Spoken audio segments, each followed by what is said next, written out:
मोहतरम जनाब सरफराज साहब और आज मजलिस इत्तेहादुल मुस्लिमीन में शमूलियत अख्तियार की मोहतरम जनाब पवन राव अम्बेडकर साहब और हमारे भाई मोहतरम जनाब अतीक अहमद साहब की बेगम साहिबा और उनके फंक्शन और उनकी बहन मंच पर डाइल्स पर बैठे हुए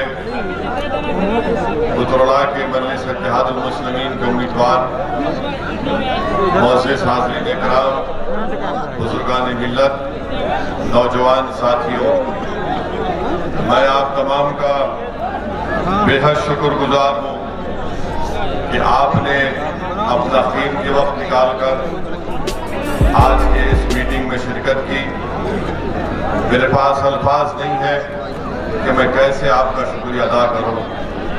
मैं सिर्फ अल्लाह से दुआ कर सकता हूं कि अल्लाह सुब्हानहू व तआला आपके दिलों में मज़ीद मजलिस इत्तेहादुल मुस्लिमीन की मोहब्बत को पैदा करे और अल्लाह सुब्हानहू व तआला आपके इस मोहब्बत और वाबस्तगी की बुनियाद पर सुल्तानपुर में इंशाअल्लाह ताला हम एक नई सियासी तारीख रकम करेंगे और यहाँ से इंशाअल्लाह ताला आप तमाम लोग मुत्तहिद होकर अपने इत्तेहाद, अपनी दुआओं और अपने इत्तेफाक की बुनियाद पर यहाँ पर आप मजलिस इत्तेहादुल मुस्लिमीन के उम्मीदवार को अपना विधायक बनाकर उत्तर प्रदेश की विधानसभा में भिजाएंगे इंशाअल्लाह। मेरे अजीज दोस्तों, मेरी इज़्ज़तदार माँ और बहनों, मेरे मजलिस रुफ़ा, मजलिस इत्तेहादुल मुस्लिमीन का पैगाम, उसका मकसद यही है कि भारत की जमहूरियत को मजबूत किया जाए, अवाम के दिलों में भारत के संविधान के यकीन को और भरोसे को और मज़ीद किया जाए। और ये उस वक्त मुमकिन हो सकता है मेरे अजीज दोस्तों और बुजुर्गों, जब भारत की अक़लियत को सही मानों में उनको सियासी ताकत और क़ुव्वत मिलेगी। मैं आपसे गुजारिश करने आया हूँ, आपको बताने आया हूँ कि मजलिस इत्तेहादुल मुस्लिमीन को कभी भी सत्ता में जाकर संतरी या मंत्री बनने का शौक न कभी रहा न कभी रहेगा। हमारा मकसद यही रहा कि मजलूम अवाम के वोट को हासिल करके जब हमारे नुमाइंदे कामयाब होकर विधानसभा या ऐवान असेंबली या फिर सांसद पार्लियामेंट में जाते हैं तो उनको जरूरी है कि वो गरीब अवाम की तकालीफ को, उनके मसाइब को, उनके मुश्किलात को, उनके हक को हासिल करने के लिए, उनकी हुकूक को, उनकी जुल्म की दास्तान को, उनके इंसाफ के लिए, बराबरी के लिए, हिस्सेदारी के लिए आवाज उठाएं। ये मजलिस इत्तेहादुल मुस्लिमीन का मकसद और मिशन रहा और इसी मकसद और मिशन को लेकर हम आगे बढ़ रहे हैं। मेरे अजीज दोस्तों और बुजुर्गों, उत्तर प्रदेश हमारे मुल्क की सबसे बड़ी रियासत है और इतनी बड़ी रियासत में 19% यहाँ पर मुस्लिम अक़लियतों का आबादी में हिस्सा। मैं आपसे अपील करने आया हूँ कि आप जरा अपने दिल पर हाथ रखकर संजीदगी से मेरी इस बात पर गौर करिए कि इतने बड़े प्रदेश में जहाँ पर हर बिरादरी का, हर कास्ट का एक उनकी एक सियासी आवाज है, उनका सियासी नुमाइंदा है। आप खुद बताइए, उत्तर प्रदेश में इतनी बड़ी तादाद में मुस्लिम अक़लियत रहती है, क्या आपने अपना कोई नेता बनाया? क्या आपने किसी पार्टी को अपना एक मरकज सियासी आपने तश्कील दिया? जहां तक मेरा हाफिजा मुझे कहता है कि बरसों पहले, बल्कि आज से 55-60 साल पहले डॉक्टर अब्दुल जलील फरीदी साहब रहमतुल्लाह अलैह ने जो मुस्लिम मजलिस बनाई थी, जो एक उम्मीद का एक चिराग बनकर उभरा था, उसके बाद से आज तक मुस्लिम अक़लियत की कोई क़ियादत नहीं बनी, ना कोई आपकी सफ़ों से आपका कोई नेता बना। मजलिस यही चाहती है कि आपके दरमियान में किसी को एक नेता बनाया जाए आपकी एक सियासी लीडरशिप को, क़यादत को मजबूत किया जाए जो इन तमाम नाम निहाद सेकुलर पार्टियों से आजाद हो। और यही वजह अजीज दोस्तों और बुजुर्गों कि भारत की जमहूरियत की तल्ख हकीकत, मेरी बात को आप जान लो, भारत की जमहूरियत की तल्ख हकीकत यह है कि जिस समाज के पास उसका नेता होगा उसी की आवाज को, उसकी तकलीफ को, उसकी मुश्किल को सुना जाएगा। जिस समाज का नेता होगा उस समाज के नौजवानों के जज्बात, उनके ख्वाबों को पूरा किया जाएगा। जिस समाज का नेता होगा वो अपनी माँ और बहनों की इज्जत का तहफ्फुज भी करेगा और उनको आगे तरक्की भी कराएगा। ये भारत की जमहूरियत की तल्ख हकीकत है। अगर किसी समाज का कोई नेता नहीं है, कोई सियासी ताकत नहीं है, तो हकीकत यह है कि उस समाज का नाम मुसलमान है, जिसके पास ना उनका कोई नेता है, ना उनके पास अपनी कोई सियासी क़यादत है। मजलिस यही बात का पैगाम आपको देनी आई है। आप पूछेंगे असदुद्दीन ओवैसी तुम्हारी बात में सच्चाई क्या है बताओ। मैं दो मिसाल आपको दूंगा। हालिया 1 महीना पहले भारत के प्रधानमंत्री ने अपने मंत्रिमंडल में तब्दीली लाई और उत्तर प्रदेश से अनुप्रिया पटेल को मिनिस्टर बनाया। क्यों बनाया? क्योंकि मोदी जानते थे कि बगैर कुर्मी वोट के उत्तर प्रदेश के चुनाव में उनको फायदा नहीं हो सकता। वहीं पर आगरा के रुकने पार्लियामान सांसद बाघेल साहब को मंत्री बनाया, क्योंकि मोदी जानते थे कि बगैर बाघेल समाज के वो उनको असेंबली में इलेक्शन में फायदा नहीं होगा। मेरे अजीज दोस्तों और बुजुर्गों, हमारा मामला यह है कि हमको डराया गया, खौफ दिलाया गया कि आप सिर्फ वोट डालने का काम करिए मगर नेता मत बनिए। मजलिस आपको बतानी आई है कि आपने वोट डाला मगर आपको नेता बनने नहीं दिया गया। अगर मैं चार मीनार की गलियों से सुल्तानपुर को आया हूं तो मेरा रब जानता है कि मैं अपनी मकबूलियत या अपनी अना की तस्कीन के लिए नहीं आया हूं। मैं अगर आया हूं तो सुल्तानपुर से मुझसे बेहतर मजलिस का एक कायद बनाना चाहता हूं, एक नेता बनाना चाहता हूं जो तुम्हारे जज्बात की तर्जुमानी कर सके। ये इस अजीम मकसद के लिए मैं आया हूं। मैं आपसे गुजारिश करने आया हूं मेरे अजीज दोस्तों और बुजुर्गों, हालात और वक्त का तकाजा ये है कि आपको एक होना पड़ेगा, इससे कोई दूसरा रास्ता नहीं है। मिलेंगे, याद रखो मेरी इस बात को कि इत्तेहाद जिंदगी है, इंतशार मौत है। इत्तेहाद जिंदगी है और इंतशार मौत है। ये सुल्तानपुर की एक तारीखी सरजमीन है, ये औलिया अल्लाह की सरजमीन है। यहां पर बुजुर्ग हजरत अलाउद्दीन बल्खी, हजरत महमूद बल्खी, पांचों पीरन जिसको कहा जाता है, तारीखी सरजमीन है। ये सुल्तानपुर की वो तारीखी सरजमीन जहां पर सन 57 की जंग आजादी के लिए यहाँ के उस वक्त के जिम्मेदारों ने कसम खाई थी कि वतन अजीज से अंग्रेजों को उखाड़ कर फेंकेंगे। ये सुल्तानपुर की अजीम सरजमीन जहां पर शीतल मल्ला ने आजादी की लड़ाई में अपनी जान और अपनी एक एक चीज को कुर्बान किया। आज बताओ आप कहां है आपके नेता?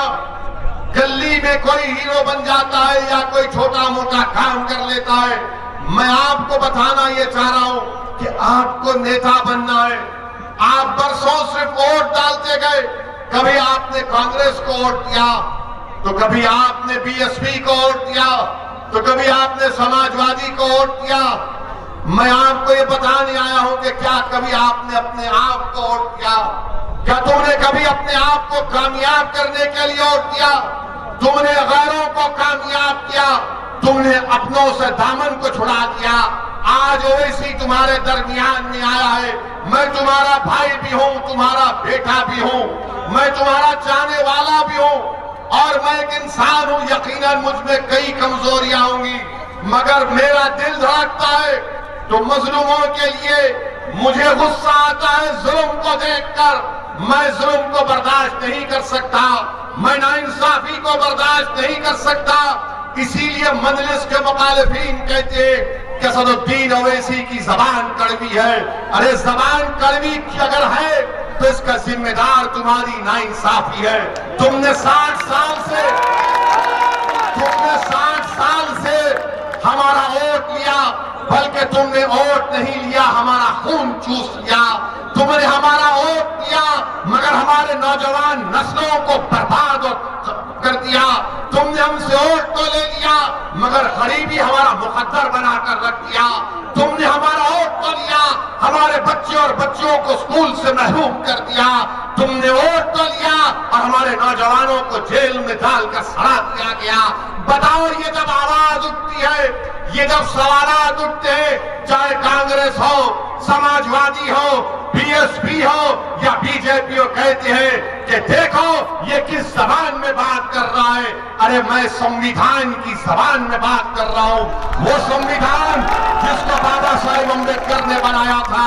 बाबा साहेब अम्बेडकर ने संविधान बनाकर कमजोर तबकात को, वंचित समाज को कहा कि हमने संविधान बना दिया, अब हम तुमको हथियार देकर जा रहे हैं। बाबा साहेब ने कहा कि हम तुमको हथियार देकर जा रहे हैं। वो क्या हथियार था? वो हथियार था आपका वोट। मगर जालिमों ने हथियार को हथियार नहीं बनने दिया, बल्कि आपको कहा कि अगर तुम इस हथियार को इस्तेमाल करोगे तो तुम खत्म हो जाओगे। मैं आपको यही याद दिलाने आया हूं, ये वोट आपका हथियार है। जमहूरियत में वोट आपका हथियार है। जिसको चाहे आप जमीन पर सुला सकते हैं, जिसको चाहे आप कुर्सी पर बिठा सकते हैं, मगर अब की बार इंशाअल्लाह ताला आपको मजलिस के उम्मीदवार को कामयाब करना है। लोग हमारे मजलिस के मुखालिफिन कहते असदुद्दीन ओवैसी जज्बाती तहरीर करता है, तो आप क्यों नहीं करते? कौन रोका आपको? जज्बात में कौन आता है मालूम आपको? जज्बात में वो आता है जो जुल्म को देखता है। जज्बात में वो आता है जो नाइंसाफी को देखता है। जज्बात में वो आता है जिसके दिल में एक तड़प होती है कि मुझे हिस्सा मिलना चाहिए। जज्बात में वो आता है जिसमें एक तड़प होती है कि मुझे अपना मुकाम मिलना चाहिए।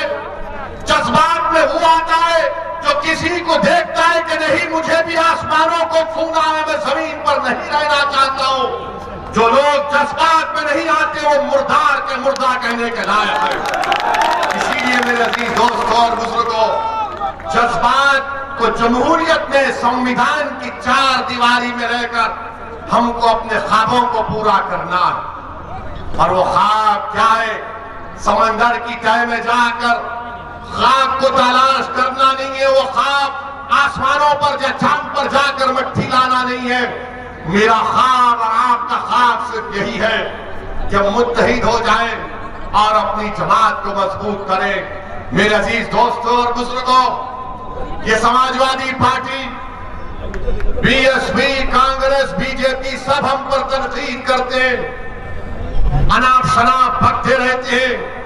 मुझे इसकी कोई फिक्र नहीं है, क्योंकि मैं जानता हूं कि अगर ये मुझ पर उंगलियां उठा रहे हैं, मुझ मेरे बारे में बोल रहे हैं, इसलिए बोल रहे हैं कि पूरे उत्तर प्रदेश में अगर उनको कोई नजर आ रहा है जो गरीब मजलूम आवाम की आवाज बनकर उनके इंसाफ का मुतालबा कर रहा है, तो उनको मैं ही नजर आ रहा हूं। इसीलिए मजलिस पर तनकीद करते हैं, निशाना बनाते हैं। मगर हम ये पूछना चाहते हैं, सवाल मेरी जातियत का नहीं है। बताओ, उत्तर प्रदेश का मुसलमान इतना कम पढ़ा लिखा क्यों है? उत्तर प्रदेश का मुसलमान इतना कम पढ़ा लिखा क्यों है? कौन जिम्मेदार है इसका? उत्तर प्रदेश में हमारे मुसलमान बच्चे और बच्चियां सिर्फ 3% मुसलमान हाई स्कूल मुकम्मल करते हैं, सिर्फ 2% मुसलमान ग्रेजुएशन मुकम्मल करते हैं, और 5 साल और 15 साल के दरमियान में सबसे ज्यादा बच्चे अगर स्कूल के बाहर है किसी समाज के तो मुसलमानों के 60%। क्या तुमने सुना कभी अखिलेश की जबान से क्या तुमने सुना कभी बीएसपी के किसी नेता की जबान से? बताओ इसका जिम्मेदार कौन है? ये नाइंसाफी देखकर खून खौलता है कि जब सबके बच्चे पढ़ सकते हैं तो मेरा बेटा क्यों नहीं पढ़ सकता, मेरी बेटी क्यों नहीं पढ़ सकती, मेरे भाई का बच्चा ग्रेजुएशन क्यों नहीं कर सकता? ये इसलिए नहीं करना चाहते, ये कभी आपको ताकतवर नहीं बनाना चाहेंगे। ये सिर्फ आपको डराएंगे डराएंगे डराएंगे डराएंगे, खौफ दिलाएंगे। अगर तुम मजलिस को वोट दिए, तुम अगर ओवैसी की बातों में आ गए तो फुलां जीत जाएगा। अरे पूरे भारत में बीजेपी 2 मरतबा उनका प्रधानमंत्री बन गया तो ओवैसी की वजह से बना मोदी या तुम्हारी नाहली की वजह से बना? मैं जिम्मेदार हूं उसका। हर वक्त कहेंगे नहीं असदुद्दीन ओवैसी आया है तो वोट काट देगा मुसलमानों के, कहते हैं ना, कहते हैं ना कि ओवैसी लड़ेगा तो वोट काट देगा। अब मेरा सवाल, इसका जवाब आपको देना पड़ेगा। अखिलेश यादव को आपने झोली भर भर के वोट दिया ना, इसी विधानसभा से दिया ना, तो सूर्या कैसे जीता?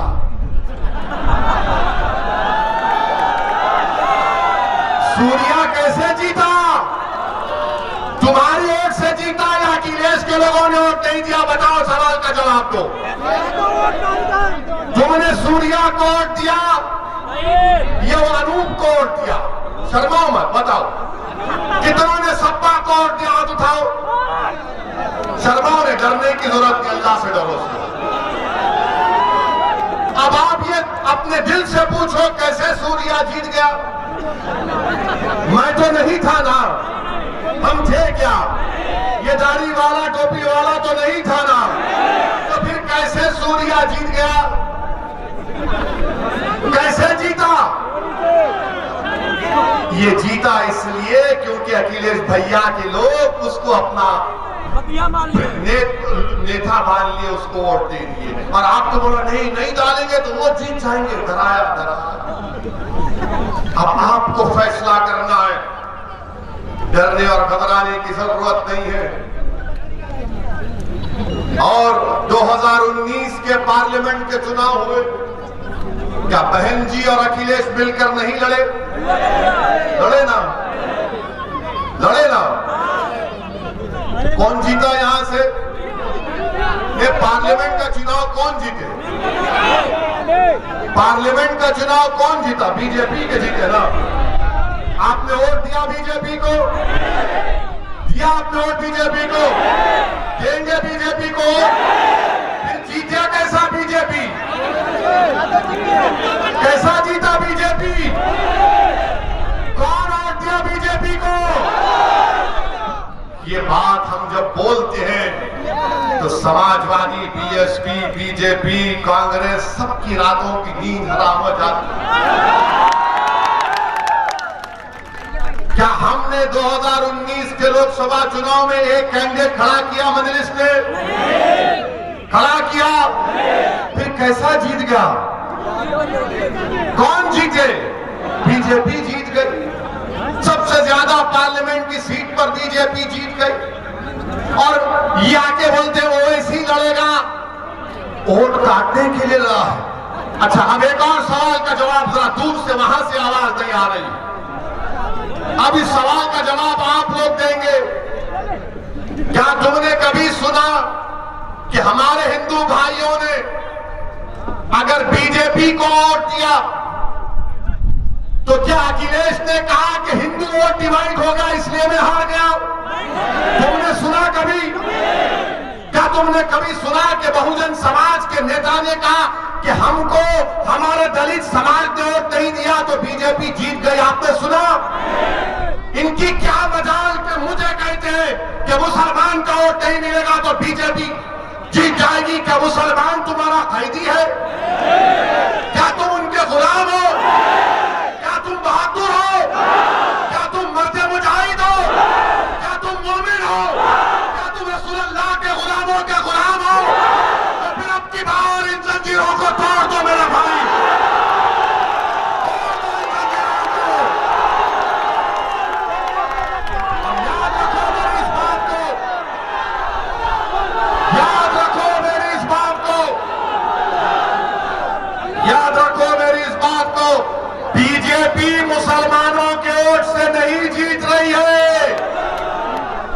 बीजेपी मुसलमानों के वोट से नहीं जीत रही है। कितने वोट मिले मुसलमानों के बीजेपी को मालूम आपको? 2014 में 6% पूरे मुल्क में, 19 में 6%। मगर हम नहीं दे रहे वोट उनको, वो कैसा जीत रहा है? बता इसलिए रहा हूं क्योंकि मेरे जाने के बाद ये समाजवादी के, बीएसपी के, कांग्रेस के सब लोग के बड़े बड़े पहलवान आएंगे। उसकी बात का यकीन नहीं करना जो टोपी और दाढ़ी लंबा है, उसकी बात का यकीन नहीं करना। तो आपकी जिम्मेदारी है कि उनसे सवाल करना, ये सवाल करना। बोलो, अगर अखिलेश यादवों का वोट बीजेपी को पड़ गया तो अखिलेश ने नहीं कहा कि यादव समाज ने मुझे वोट नहीं दिया तो बीजेपी जीत गई। मगर अखिलेश यादव और बीएसपी कहते हैं कि मुसलमान हमको वोट नहीं देगा, मुसलमान अगर ओवैसी की बात में आएगा तो बीजेपी जीत जाएगी। अरे तुम यादवों को नहीं कहते, तुम हमारे हिंदू भाइयों को नहीं कहते और मुझसे कहते हो। क्या समझकर तुम कहते हो हमें कि मुसलमान तुम्हारा कैदी है? क्या मुसलमान तुमसे डरता है? क्या हमारी जिंदगी, हमारी रिस्क तुमसे है? अरे हमारा रिस्क तो अल्लाह देने वाला है। हमारी जिंदगी की गारंटी संविधान देता है, जिसको बाबा साहब अम्बेडकर ने बनाया। संविधान देता है आपको अपनी जिंदगी की गारंटी। एक इंसान की राइट टू लाइफ भारत के संविधान में एक फंडामेंटल राइट है। मगर ये अब आएंगे, नहीं ओवैसी की वजह से बीजेपी जीतती है। एक और हकीकत बता रहा हूं, पूरे पार्लियामेंट के चुनाव में हमने सिर्फ 3 पार्लियामेंट की सीट लड़ी। कौन सी? हैदराबाद, बोलो, औरंगाबाद और किशनगंज। इन 3 में 2 में हमको कामयाबी मिली। हैदराबाद की आवाम का लाखों सलाम, हमने बीजेपी को हराया। मोदी भी आए थे मेरे लिए, मुझे हराने के लिए मोदी भी आए थे, अमित शाह भी आए थे, मगर दाल नहीं गली। औरंगाबाद, महाराष्ट्र, ये भी सुनो, याद रखो, ये जब आएंगे मेरे जाने के बाद, मेरे नौजवानों रिकॉर्ड करना इसको, व्हाट्सएप पे डालोगे ना, फसाद बुक पे डालोगे। फेसबुक नहीं है, फसाद बुक है। ट्विटर पे डालोगे, इंस्टाग्राम पे, सब पे डालना ये बात। ओवैसी के सवालात। औरंगाबाद में 21 साल का शिवसेना का एमपी था, 21 साल का। किसने हराया उसको? कांग्रेस ने हराया? नहीं, मजलिस-ए-इत्तेहाद और मुस्लिमीन ने उसको हराया और इम्तियाज जलील को वहां का रुकने पार्लियामान बनाया। अब बचा तीसरा किशनगंज, वहां पर मजलिस को 3 लाख वोट मिले। अख्तरुल ईमान हमारे बिहार के प्रदेश के सदर है।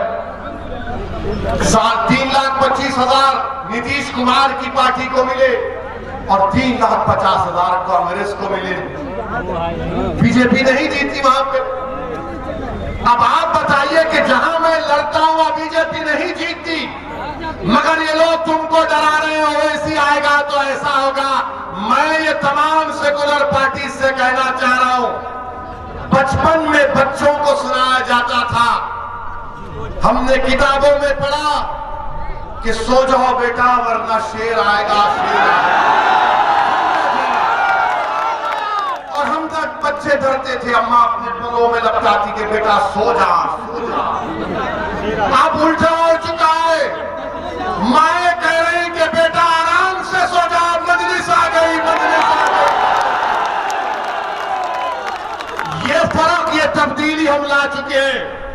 इसीलिए इनको डर होने लगा है, इसीलिए इनको लग रहा है कि अब वो जो मुसलमानों का वोट, जो उनका कैदी था, जो उनका वोट बैंक था, जिनका रिजर्व बैंक था, उनको नजर आ रहा है कि असदुद्दीन ओवैसी की पार्टी उस वोट बैंक को वोट बैंक नहीं बल्कि ताकत के तौर पर मुसलमानों के हक के लिए इस्तेमाल करता है। ये बात आपको समझना है मेरे अजीज दोस्तों और बुजुर्गों। डरने और घबराने की जरूरत नहीं है। अब आप आ जाइए, बाबा के बारे में सुनिए। मुख्यमंत्री है मगर मैं उनको बाबा कहता हूं। लोग महाराज भी कहते हैं। अब इनके लोग ये बोलते हैं सबका साथ, सबका विकास, सबका विश्वास, मोदी जी बोलते ना। अच्छा, आप मेरे को बताइए कि भारत सरकार ने अक़लियतों के लिए, जिसमें मुसलमान, ईसाई, सिख, जैन और बौद्ध मजहब के लोग हैं, उनके लिए उत्तर प्रदेश में 116 करोड़ रुपए दिए। कितने दिए? बाबा की हुकूमत ने कितना खर्चा किया अक़लियतों पर मालूम आपको? सिर्फ 10 करोड़ रुपए। सिर्फ 10 करोड़ रुपए। अच्छा, आप सुनेंगे इनके एक मंत्री है, बार बार बोलते कि क्या बोलते हैं इनके मंत्री के हमने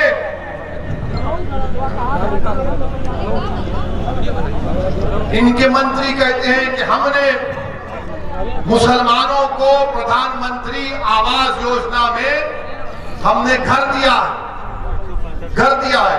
मैंने पार्लियामेंट में सवाल किया, अखिलेश भैया तो सवाल नहीं करते थे। उनको मालूम कि लोग कहां जाएंगे हमको छोड़कर। वो तो हमको भैंस समझते हैं कि दूध निथार के खुद ही पी लिए। हमने सवाल किया था कि बताओ प्रधानमंत्री आवास योजना ग्रामीण में कितने घर मुसलमानों को उत्तर प्रदेश में मिले? तो कहा गया 2017-18 में मोदी की सरकार ने 7,65,000 घर दिए। कितने दिए? 7,65,000 घर दिए। और आपको मालूम मुसलमानों को कितने मिले? 10। 7,65,000 में 10 घर मुसलमानों को मिले। और बाबा और मोदी कहते सबका साथ, सबका विश्वास, सबका विकास। यानी बताइए आप कितना नाइंसाफी और झूठ हमसे। और फिर एक और जगह पर एक बीजेपी के लोगों ने कह दिया कि हम मुसलमानों के लिए इतना कर रहे हैं। ओवैसी तो सिर्फ भड़काऊ भाषण देते हैं। हम ये बीजेपी की सरकार को पूछना चाह रहे हैं, जरा ये तो बता दीजिए कि सुल्तानपुर में कितने सीनियर सेकेंडरी के स्कूल हैं? सुल्तानपुर में एक भी सीनियर सेकेंडरी का स्कूल नहीं है। पूरे एक ब्लॉक में एक ही स्कूल है, पहली से 10वीं जमात, यानी क्लास 1 से क्लास 10 तक, वो भी कहा मदरसा। अब आपने टीवी पर देखा होगा कि माशाल्लाह हमारे टीवी के लोग भी मोदी जी के बहुत करीबी दोस्त हैं, बहुत करीबी दोस्त हैं। यहाँ पर है वो हमारे दोस्त हैं नौकरी करके, ये नहीं कि जो मालिक हैं वो बहुत करीबी दोस्त है। उनका ऐसा रिश्ता है मोदी जी से कि वो अपने बाप को गाली सुनना पसंद करेंगे पर मोदी जी के बारे में तनकीद सुनना पसंद नहीं करेंगे। तो क्या चला है टीवी पे कि मुसलमानों ने कह दिया कि बच्चे और बच्चियां साथ मिलकर नहीं पढ़ना चाहिए। देखा होगा ना टीवी पर आपने। हमारे पास भी मीडिया के लोग आए, मैंने कहा देखो मुझे बुलाओगे तो भारी पड़ जाएगा। बोले कैसे पड़ेगा? हम बोलेंगे तुमने बच्चियों के लिए कितना स्कूल खोला बताओ पहले। मैं बात चैलेंज कर रहा हूं बीजेपी से उत्तर प्रदेश की सरकार को, बताओ तुमने 4.5 साल के अपने इख्तियार में मुसलमान बच्चियों के लिए कितने स्कूल खोले? तो जवाब आएगा ओवैसी हिंदू मुस्लिम की बात करता है, हमने सबके लिए खोल दिया। अगर सबके लिए खोला तो फिर तालीम से दूर मुसलमान है, तालीम से दूर मुसलमान महिलाएं हैं, बच्चियां हैं।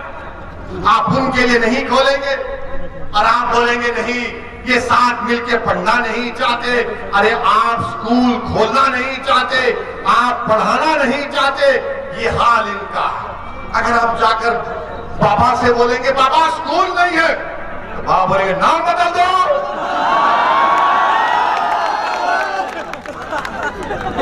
पापा से बोलेंगे स्कूल नहीं है, मुसलमान बच्चों के नाम बदल दे। आप बोलेंगे अरे नहीं स्कूल नहीं है, तो बोलेगा ठोक दूंगा। आप बताइए एक मुख्यमंत्री इस तरह की जबान इस्तेमाल करता है क्या? अच्छा आप देखिए आपके सुल्तानपुर में अस्पताल कितने हैं?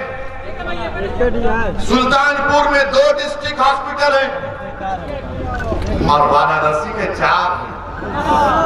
ये क्यों ना इंसाफी है सुल्तानपुर की जनता से?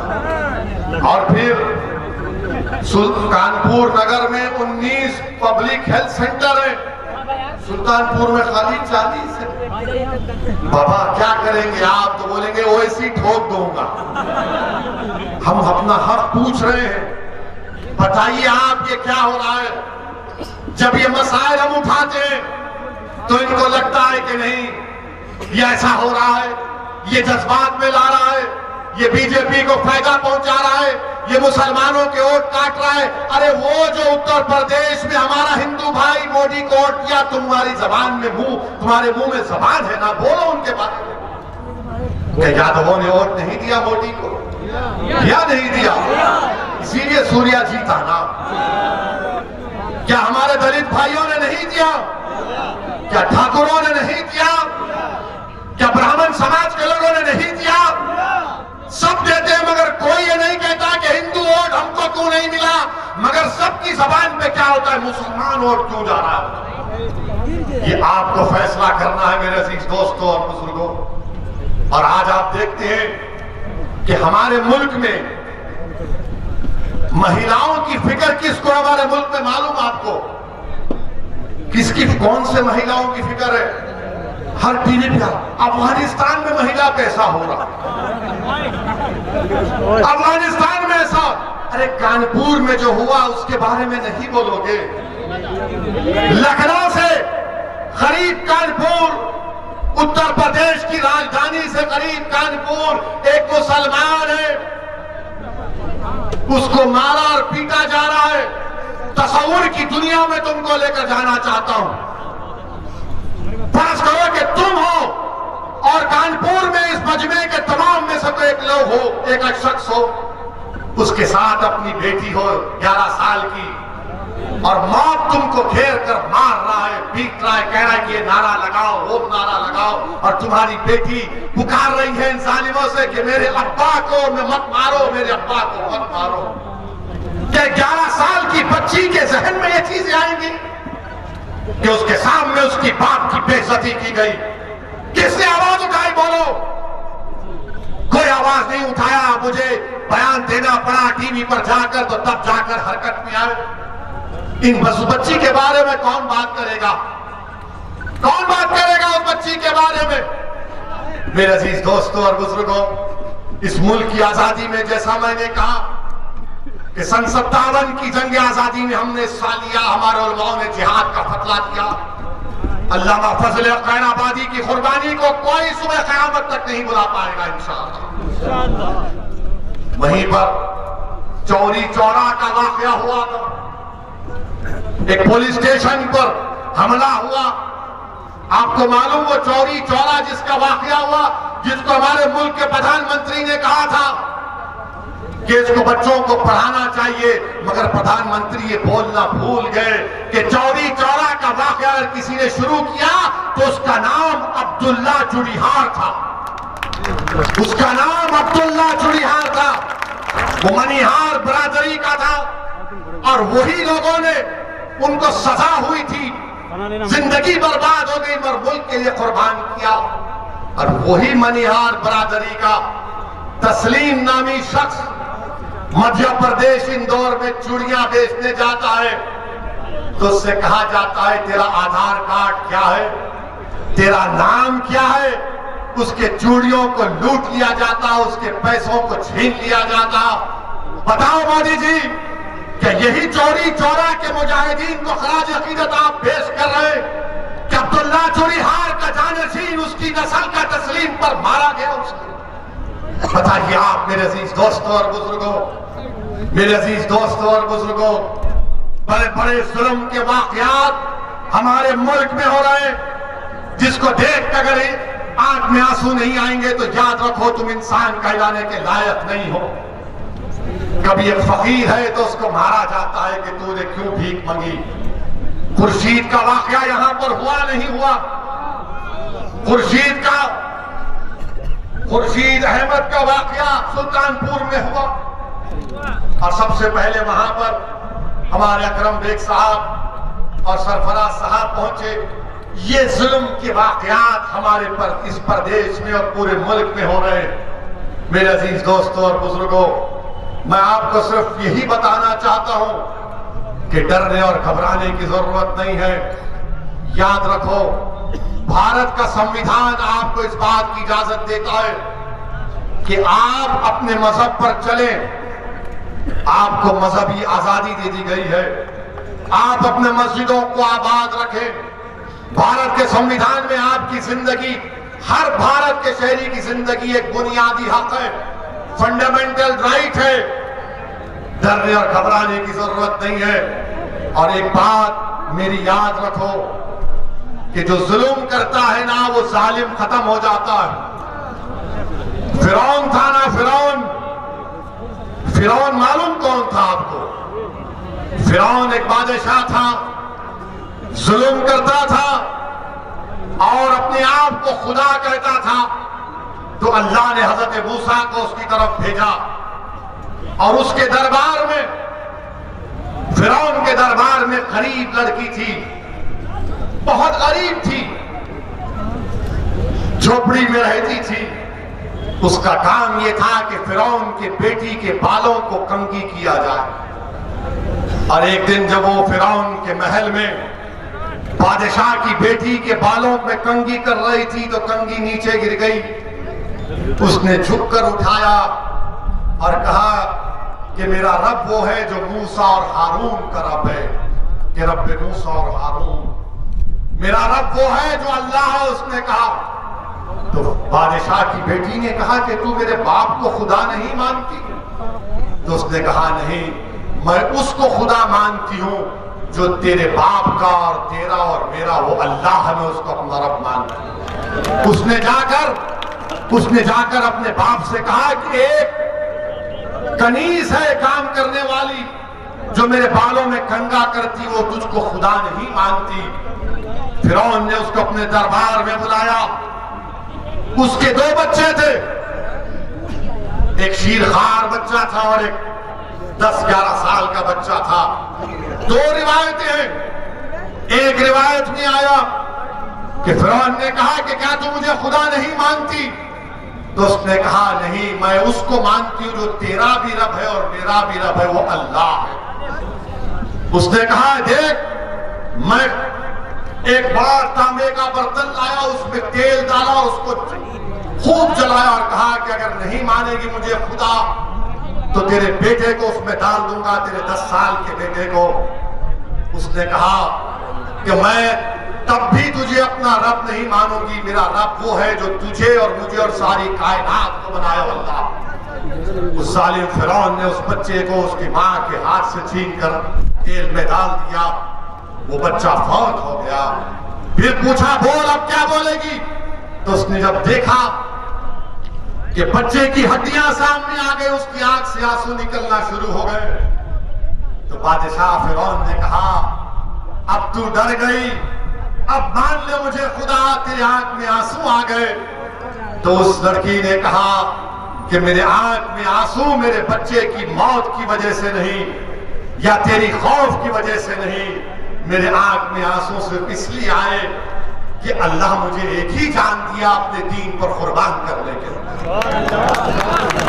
फिरौन ताज्जुब किया और फिर कहा कि तेरे शीरखार बच्चे को ले लूंगा। उसके सीने से छीन लिया गया। तो जब बच्चे को, जो 6-7 महीने का बच्चा था, जब उसको तेल में डाला जा रहा था तो अल्लाह ने उस बच्चे को ताकत दी बोलने की। उसने कहा, मां तू कह दे कि तेरा मेरा सबका रब अल्लाह है, तू इस तेल की तरफ मत देख, कह दे कि मेरा रब अल्लाह है। उस बच्चे को डाल दिया गया। तो याद रखो, अल्लाह रब्बुल कायनात है, अल्लाह रज़्ज़ाक़ है, अल्लाह गफ्फार है, अल्लाह रहमान है, अल्लाह रहीम है, अल्लाह करीम है। और अल्लाह के दरबार में कभी भी जालिमों से अल्लाह इंसाफ करता है और जुल्म का खात्मा होगा इंशाअल्लाह होगा। और याद रखो, वो सहाबी रसूल का वाक़या याद आ रहा है, जब रोमियों से जंग हुई, हजरत अब्दुल्लाह हुज़ैफा शामी थे, जिनको रोम के बादशाह ने गिरफ्तार कर लिया और उनसे कहा कि तुम इस्लाम को छोड़ दो। उन्होंने कहा नहीं छोड़ूंगा।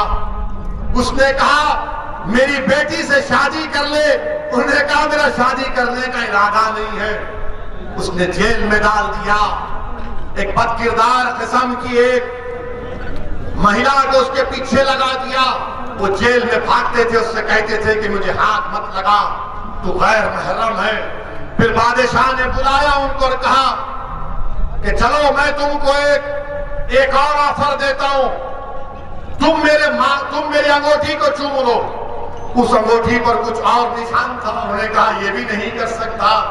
ये होठ जो अशहदु अल्ला इलाहा इल्लल्लाह व अशहदु अन्ना मुहम्मद रसूलुल्लाह कहते हैं, जो मोहम्मद मुस्तफा सल्लल्लाहु अलैहि वसल्लम की गुलामी में सलात व सलाम पढ़ते हैं, इन होठों को मैं वहां नहीं चूम सकता। बादशाह ने कहा मेरे माथे को चूम ले, मैं 100 सहाबियों को आजाद कर दूंगा। उन्होंने कहा नहीं करूंगा। फिर कहा कि 300 रिहा करूंगा। तो उन्होंने कहा तुम पूरों को रिहा करो, तेरे माथे को चूमूंगा। उन्होंने माथे को चूमा और जब वापस गए तो खलीफा हजरत उमर थे। हजरत उमर ने आगे बढ़कर हजरत अब्दुल्लाह हुज़ैफा की पेशानी को चूमा। और वो जो फिरौन के दरबार का वाकया है, जब शबे मिराज में अल्लाह के रसूल सल्लल्लाहु अलैहि वसल्लम सफरे मिराज पर जा रहे थे, तो एक पहाड़ी में आक़ाए दो आलम सल्लल्लाहु अलैहि वसल्लम को अच्छी खुशबू आई। तो जिब्राइल से पूछा ये कौन है? तो कहा ये वो लड़की है जिसने फिरौन के दरबार में अपनी औलाद को कुर्बान कर दिया और कहा कि तू मेरा खुदा नहीं है, अल्लाह मेरा रब। मेरे अजीज दोस्तों और बुजुर्गों, हिम्मत और हौसले को बरकरार रखो। इन जलसों को मुनक्कद करने का या आपके दरमियान में आने का अहम पैगाम यह है कि डरने और घबराने की जरूरत नहीं है। अल्लाह हमारे लिए काफी। हस्बुनल्लाहु व निअमल वकील, हस्बुनल्लाहु व निअमल वकील व निअमल मौला व निअमल नसीर। मेरे अजीज दोस्तों, डरने की जरूरत नहीं है। ये बीजेपी आरएसएस है, ये बेचारे हिस्ट्री नहीं मालूम इनको हिस्ट्री नहीं आती। अभी कल आरएसएस के मोहन ने कहा कि इस्लाम भारत में इन्वेडर से आया। हमको कल मीडिया वाले लखनऊ में पूछे, हमने यही कहा कि मोहन भागवत जो है हिस्ट्री को नहीं जानते। मोहन भागवत जो है हिस्ट्री को नहीं जानते। हमने उनसे कहा कि इस्लाम इस मुल्क में बादशाहों की वजह से नहीं आया। इस्लाम इस मुल्क में आया तो सूफियों की और तिजारत करने वालों की वजह से आया। और हमने उनको मोहन भागवत से हमने पूछा कि इस्लाम अगर आया तो वेस्ट कोस्ट में आया। और किसने कहा मालूम आपको? इस्लाम बादशाहों से इस्लाम भारत में नहीं आया। किसने कहा मालूम आपको? मालूम? मोदी जी ने कहा। हाँ, अब आप जाकर देखिए, मोदी जी ने अप्रैल 3, 2016 को 7:13 को एक ट्वीट किया और कहा कि केरल के त्रिशूर डिस्ट्रिक्ट में चेरामन जुम्मा मस्जिद को अरब के तिजारत करने वालों ने, बादशाहों ने नहीं, तिजारत करने वालों ने 629 ईस्वी में मस्जिद को बनाया और कहा कि भारत की पहली मस्जिद। मोदी जी आप झूठ बोल रहे हैं या मोहन भागवत झूठ बोल रहे हैं? आप दोनों बैठकर तस्वीर कर लो। हमारा मानना ही है कि इस्लाम भारत में तलवार के जोर पर नहीं आया, मोहब्बत की बुनियाद बनकर आया। जो बादशाह है वो मगर वो इस्लाम से उनका क्या रिश्ता बादशाह थे। ख्वाजा गरीब नवाज आए, दीन लाए, दावत दी, मगर इन लोगों को मुसलमान देखते कि नहीं तुम भारत के नहीं हो। अब इनका जवाब और एक हमारे पास है। मैंने उलेमाओं के पैरों के पास बैठकर सुना कि सारे कायनात के अब्बा कौन है? हजरत आदम अलैहिस्सलाम है, हमारे सबके डैडी हैं, पिताजी हैं। वो जब जन्नत से निकले तो किस मुल्क पे कदम रखा उन्होंने? किस मुल्क पे रखा? भारत में रखा। तो ये बाप की सरजमीन हुई नहीं हुई? हुई ना। तो डरना किस बात का प्यारे? डरने और घबराने की जरूरत नहीं है। हिम्मत से काम करिए। और अल्हम्दुलिल्लाह हमारे भाई अतीक जेल में है, मगर अपना खत पर पैगाम भिजाया, अपनी मोहब्बत और वाबस्तगी, और आप लोगों को ये पैगाम भी दिया कि हमको और आपको मिलकर इंशाअल्लाह ताला आने वाले विधानसभा में मजलिस इत्तेहाद मुस्लिमीन को कामयाब और कामरान करना है। मैं सुल्तानपुर आया हूं और इंशाअल्लाह अल्लाह ने चाहा तो बार बार आता रहूंगा, बार बार आता रहूंगा। आपका सुल्तानपुर का हर घर मेरा घर, सुल्तानपुर का हर बुजुर्ग मेरे बुजुर्ग है, सुल्तानपुर की मेरी माँ और बहनें, मैं आपका बेटा हूँ। आप मेरे लिए दुआ करिए, हमारी सरपरस्ती करिए। हम गलती करते हैं तो हमारा उंगली पकड़कर सीधा रास्ता दिखाइए, मगर हमारा हाथ मत छोड़िए। ये आपकी लड़ाई हम लड़ रहे हैं, मजलिस को कामयाब करिए। आप तमाम का शुक्रिया। अस्सलाम वालेकुम व रहमतुल्लाहि व बरकातहू।